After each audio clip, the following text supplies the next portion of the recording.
안녕하세요. 마케팅 읽어주는 제인의 마케터 제인입니다. 오늘의 책은 유튜브의 신, 대도서관의 책입니다. 이 책이 37세인가? 엄청난 그 열풍에 휩싸인 화제의 책이에요. 그래서 사실은 제가 그 대도서관님이 게임 리뷰 방송을 막 한다고 하고 그렇게 유명해? 난 잘 모르겠는데? 라고 해서 별로 관심이 없다가 이 책을 읽은 지금의 제 상태는 완전한 빠순이에요.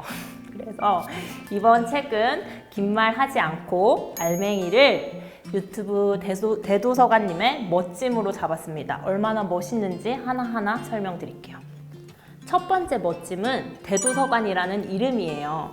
제가 책 좋아하는 사람이면 일단 먼저 좋아하고 보는 경향이 좀 있는데 그냥 대도서관 이렇게 네 글자 들었을 때는 몰랐는데 잘 살펴보니까 도서관이 들어있는 이름이긴 하더라고요.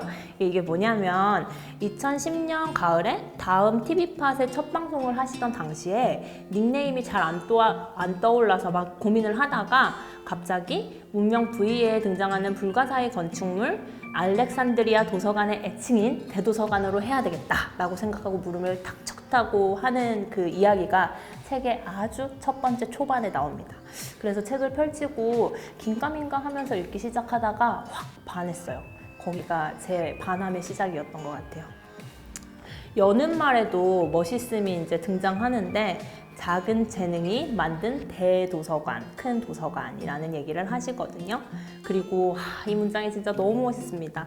대도서관이라는 닉네임을 단 이후 내가 내딛는 한 걸음 한 걸음은 망설임과 실수, 시행착오의 발자국이었다. 진짜 너무 멋있어요. 제가 이 문장을 몇 번이고 읽으면서 꼭 마케팅 읽는 제인에서 읽어드려야지 마음속으로 되뇌었어요.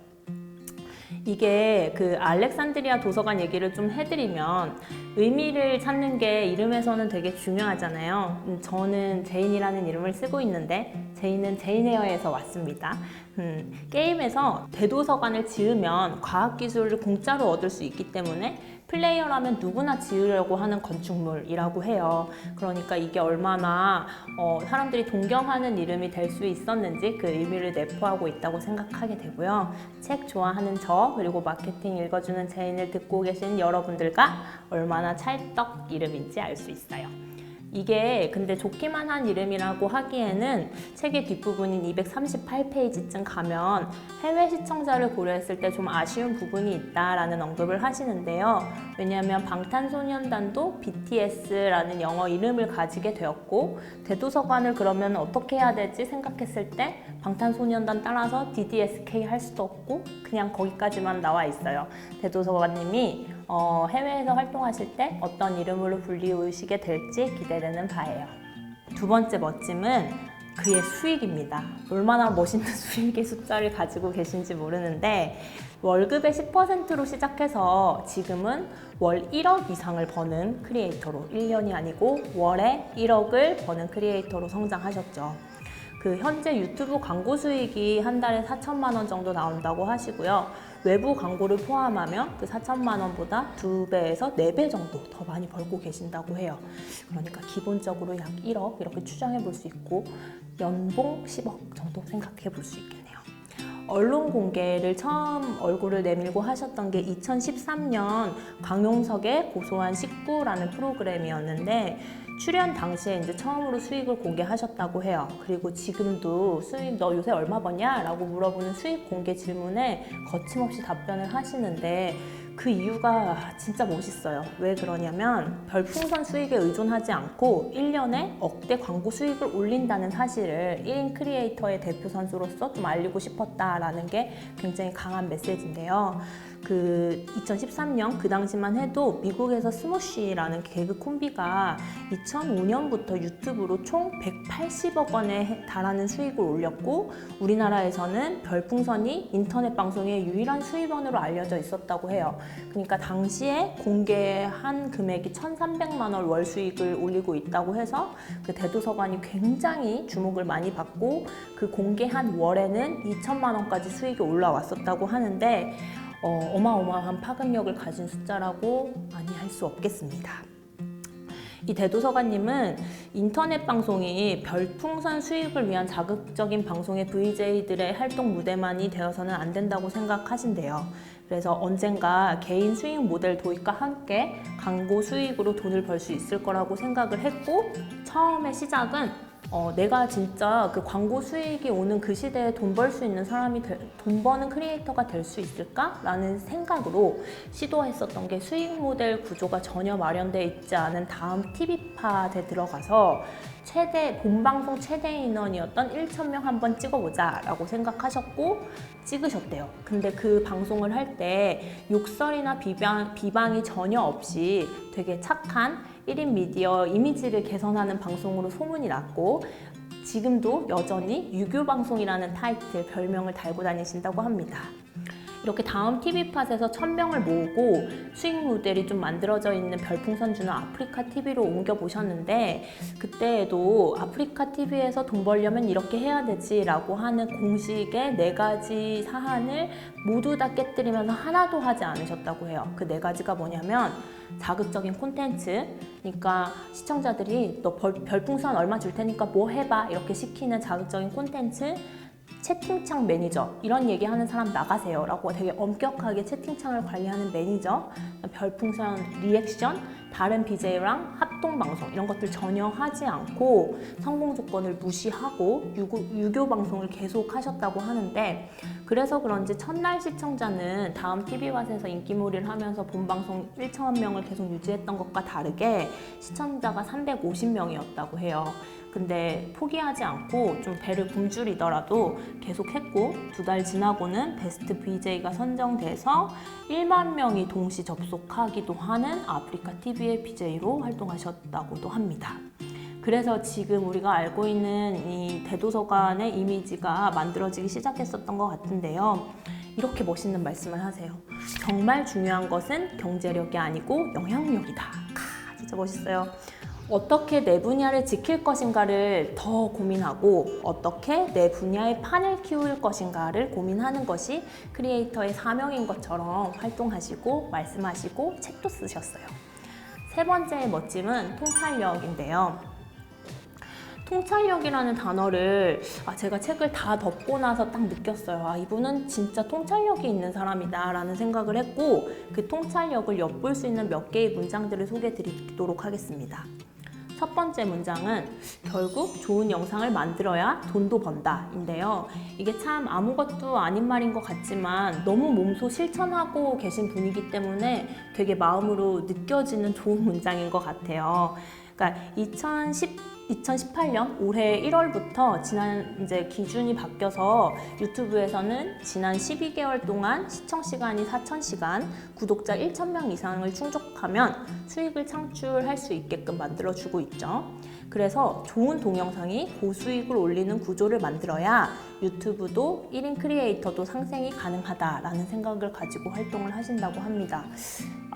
제가 마케팅 읽는 제인을 보고 듣고 계시는 분들한테 꿀팁을 하나 드리면, 내년도가 되면 유튜브의 수익 알고리즘이 또 한 번 변혁을 일으킬 거라고 해요. 그래서 좋은 컨텐츠를 가지고 저처럼 유튜브 활동을 하실 분들은 지금 빨리 시장에 진입하셔야 할 것 같습니다. 물론 대도서관님은 이제 유튜브의 신은 우리에게 그런 얘기를 해요.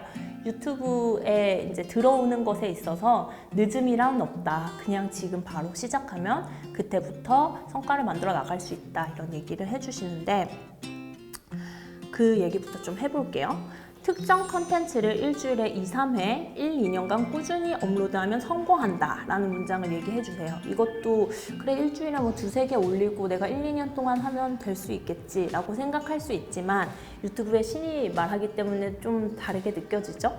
근데 여기서 말하는 성공이라는 단어의 정의가 저는 진짜 너무 멋있었어요.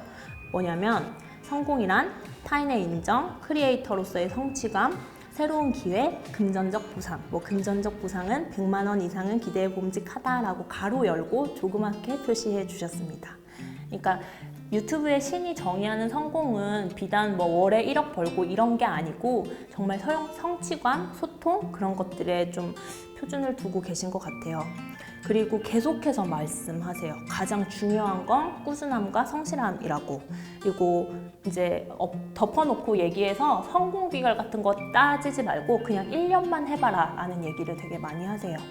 거기서 그 얘기를 할 때 그 부인이신 윤댕님의 사례를 말씀해 주시는 챕터가 나오는데, 윤댕님이 실시간 라이브 방송을 하다가 이제 녹화해서 편집하는 방송 컨텐츠로 넘어올 때 되게 편집의 영상 결과물을 완벽하게 만들기 위해서 좀 수차례 시도하고 시간을 길게 들여서 고민하는 시기가 있으셨다고 해요.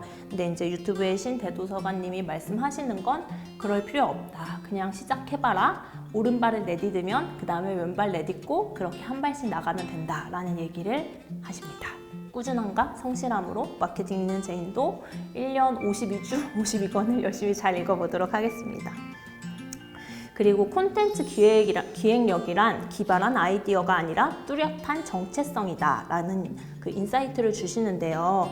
이렇게 뚜렷한 정체성을 만들기 위해서는 자신의 채널의 시청자의 연령대와 특성을 확실하게 정하라 라고 말씀하세요. 그리고 유튜브의 신대도서관의 채널은 주요 연령대가 17에서 30대라고 정의하고 계시더라고요. 마케팅 있는 제인의 시청자들은 몇 살쯤 되셨는지 댓글로 알려주시면 제가 잘 파악을 해보도록 하겠습니다. 그리고 기획력과 정체성의 확립 역시 단발적인 성공이 아니라 그것을 지속하는 것에서부터 비롯된다라는 이야기를 하시죠. 마지막으로 통찰력과 관련된 멋있는 문장으로 1인 크리에이터라면 누구나 동의하겠지만 연예인이 되고 싶지는 않다라고 얘기하시는데요. 저는 좀 놀랐어요. 왜냐하면 JTBC 랜선 라이프에 요새 출연하시고 제가 얼마 전에 TVN에서 하는 다큐멘터리를 되게 인상 깊게 봤는데 거기서 유튜브의 신대도서관님이 또 등장을 하셨었거든요. 그때는 공중파에 이렇게 얼굴을 드러냄으로써 대중한테 좀 되게 유명인이 되고 싶은 게 아닐까라고 생각했고, 그리고 말투가 약간 누군가를 가르치려고 하시는 말투가 좀 있어요. 근데 제가 기본적으로 되게 겸손해야 멋있는 사람인 줄 알고 가르치려고 하는 말투는 안 멋있는 거 아니야? 라는 생각으로 선입견을 가지고 봤는데 책에 그런 이야기가 나오더라고요. 나는 누군가한테 나 이런 게 되게 잘났어 라고 얘기하는 게 나의 매력이다 라는 얘기를 하셔서 또 새삼 다르게 봤죠. 사람의 선입견이 이렇게 무섭습니다. 이 연예인이 되고 싶지 않다라는 얘기는 그러니까 무슨 말이냐면 이렇게 대도서관님은 이렇게 이해하고 계시더라고요. 엄밀히 말하면 연예인은 연기자고 1인 크리에이터는 기획자다. 그러니까 생각하는 사람이고 생각을 컨텐츠로 만든다라는 이야기가 되겠죠. 그리고 네 번째 멋짐은 실행력에 있습니다. 뭐 다른 거 다 제치고 사실 실행만 잘 해도 멋있죠. 근데 너무 잘 하셨죠. 그래서 그의 실행력은 도대체 어디서 나오는가를 이제 이 책을 다 읽고 나서 책을 덮고 생각해보면 여기서 나와요. 쓸데없는 짓. 쓸데없는 짓을 얼마나 충실하게, 꾸준히, 성실하게 했는가로부터 지금의 대도서관이 만들어졌다고 생각해 볼 수 있는데요. 쓸데없는 짓에 대해서 챕터를 아예 따로 분리해서 내가 얼마나 쓸데없는 짓을 하면서 살았는지 깊게 얘기하고 그걸 3가지 항목으로 말씀하세요. 첫 번째 항목이 게임을 대신해주는 소년이 지금의 대도서관을 만들었다고 하는데요. 무슨 말이냐면 집안 형편이 그렇게 넉넉하진 않으셨나 봐요. 그래서 자라는 동안 게임을 너무 좋아하는데 게임을 막 하고 싶은 게임을 다 할 수는 없으셨을 거잖아요. 그래서 내가 하고 싶은 그 게임을 막 진짜 피땀 눈물 흘려가면서 공략집을 만들었대요. 막 깨알 같은 글씨로 공략집을 만들어서 그걸 복사해서 친구들한테 무료로 배포를 한 거예요.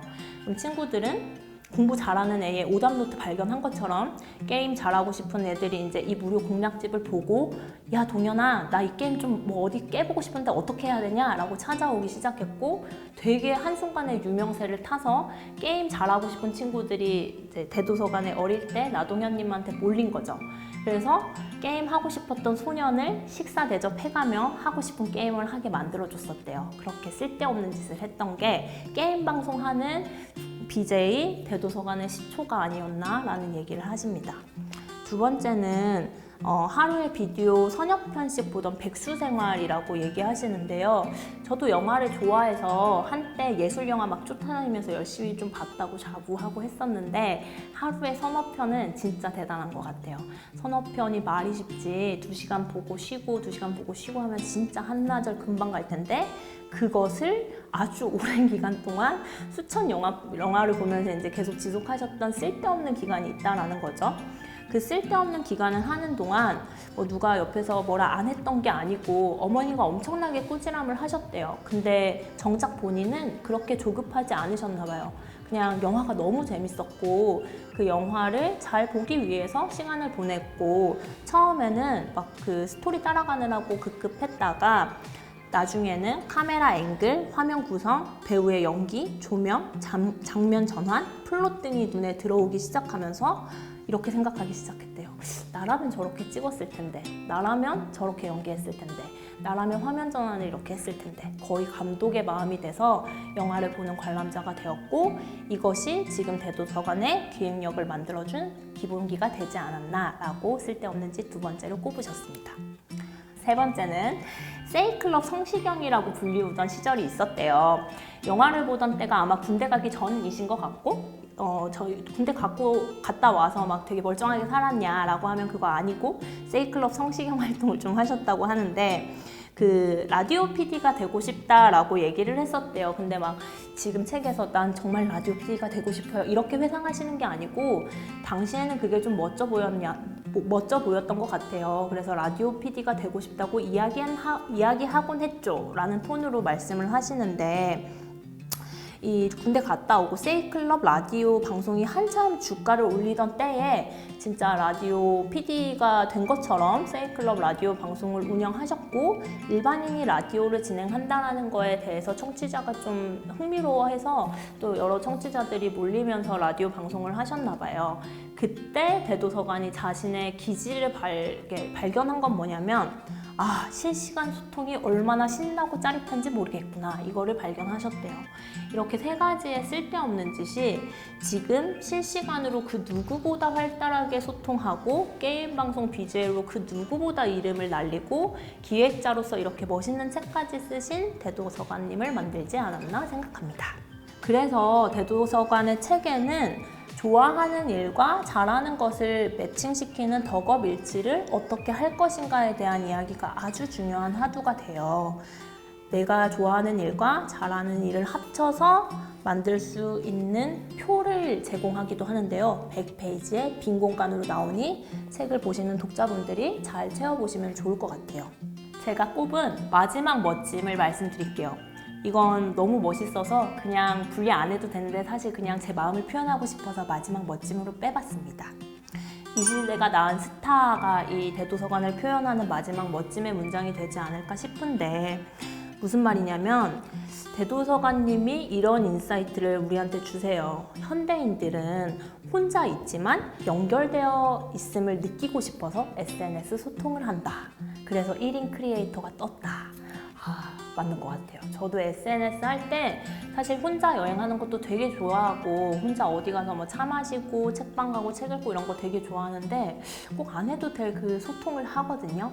그게 현대인들의 갈증과 소통 방식인 것 같아요. 그걸 잘 캐치해서 사람들과 이야기 나누고 혼자 방송을 잘 하고 계시는 크리에이터 인 게 중요한 포인트인 것 같고 유튜브의 무대는 글로벌이다 라는 얘기를 하시는데 대도서관이 실시간 방송을 하면 20-30% 정도는 해외 시청자가 들어와서 본다고 하거든요.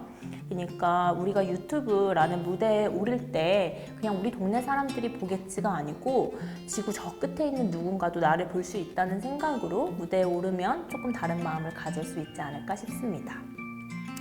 세 번째는 좋아해야 오래 한다라는 어떤 에너지인데요.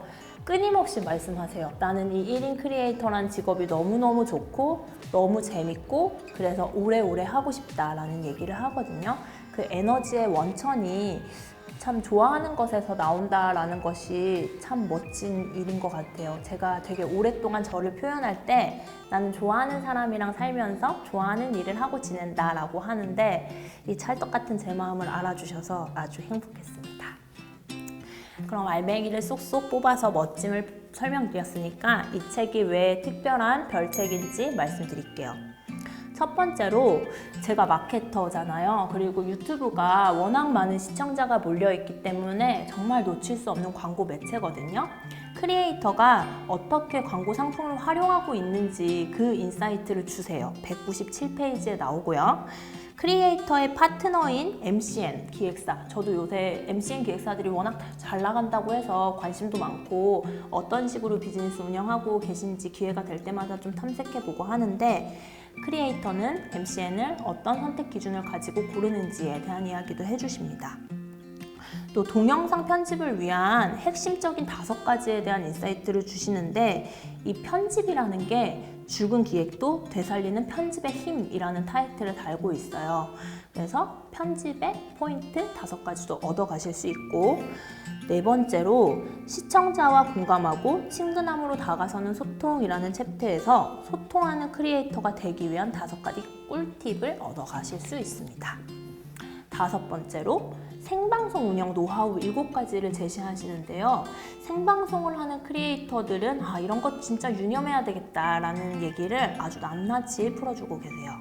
6번째로 1인 크리에이터지만 사실 유튜브의 신 정도 되면 팀을 꾸려야지 컨텐츠가 잘 돌아갈 수 있겠죠? 그래서 엉클대도라는 팀을 꾸리셨고, 반드시 팀을 꾸려야지 1인 크리에이터로 성공하는 것이 아니다를 보여주기 위해서 아주 오랫동안 1인으로 활동하시다가 팀을 꾸리신 지 얼마 되진 않으셨나 봐요. 근데 팀을 꾸릴 때 어떤 역할 분담을 해야 되는지 그 노하우를 들려주십니다. 그리고 7번째로 이 책의 진짜 별책 부록으로 요만큼 주부랑 대학생을 위한 대도서관과 함께하는 대박 컨텐츠라고 해서 진짜 기획서가 들어있어요. 저는 마케터로 살고 싶지 주부로는 별로 안 살고 싶어가지고 컨텐츠 기획서가 그렇게 유미하진 않았는데, 실제로 주부이신 분들, 저는 주부를 엄청 응원합니다. 우리 신랑이 주부로 살겠다고 하면 응원할 거예요. 주부랑 그다음에 대학생 분들은 이 컨텐츠 기획서를 활용하셔서 좋은 컨텐츠 만들고 대도서관님의 눈에 띄셔서 큰 응원 받으시기를 기대합니다.